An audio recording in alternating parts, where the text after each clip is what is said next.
ಮನೆಯ ಬಾತ್ರೂಮ್ಗೆ ಹೋದಾಗ ಅಲ್ಲಿ ಬೃಹತ್ ಗಾತ್ರದ ಹೆಬ್ಬಾವೊಂದು ಕುಳಿತಿದ್ದರೆ ಹೇಗಾಗಿರಬೇಡ. ಇಂತಹದೊಂದು ಭಯಾನಕ ಘಟನೆ ಶಿವಮೊಗ್ಗ ನಗರದ ಗೋಪಾಳದ ತುಳಸಿ ಬಡಾವಣೆಯಲ್ಲಿ ನಡೆದಿದೆ. ಮನೆಯ ಬಾತ್ರೂಮ್ನಲ್ಲಿ ಏಕಾಏಕಿ ಹೆಬ್ಬಾವು ಕಾಣಿಸಿಕೊಂಡಿದ್ದರಿಂದ ಮನೆಯವರು ಕೆಲಕಾಲ ದಿಗಿಲುಗೊಂಡಿದ್ದಾರೆ. ರಾತ್ರಿ ವೇಳೆ ಮನೆಯೊಳಗೆ ನುಸುಳಿದ ಹೆಬ್ಬಾವು ನೇರವಾಗಿ ಬಾತ್ರೂಮ್ ಸೇರಿಕೊಂಡಿದೆ.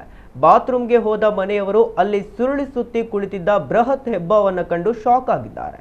ಆತಂಕಗೊಂಡ ಕುಟುಂಬಸ್ಥರು ಕೂಡಲೇ ಮನೆಯಿಂದ ಹೊರಗೆ ಬಂದು ಉರಗ ತಜ್ಞರಿಗೆ ಮಾಹಿತಿ ನೀಡಿದ್ದಾರೆ. ವಿಷಯ ತಿಳಿಯುತ್ತಿದ್ದಂತೆ ಶಿವಮೊಗ್ಗದ ಹೆಸರಾಂತ ಉರಗ ತಜ್ಞ ಸ್ನೇಕ್ ಕಿರಣ್ ಸ್ಥಳಕ್ಕೆ ಆಗಮಿಸಿದ್ದಾರೆ. ಬಾತ್ರೂಮ್ನಲ್ಲಿ ಅವಿತು ಕುಳಿತಿದ್ದ ಹೆಬ್ಬಾವನ್ನ ಅತ್ಯಂತ ಚಾಣಾಕ್ಷತನದಿಂದ ಹಿಡಿದು ರಕ್ಷಣೆ ಮಾಡಿದ್ದಾರೆ. ಬಳಿಕ ಆ ಹೆಬ್ಬಾವನ್ನ ಸುರಕ್ಷಿತವಾಗಿ ಕಾಡಿಗೆ ಬಿಡಲಾಗಿದೆ.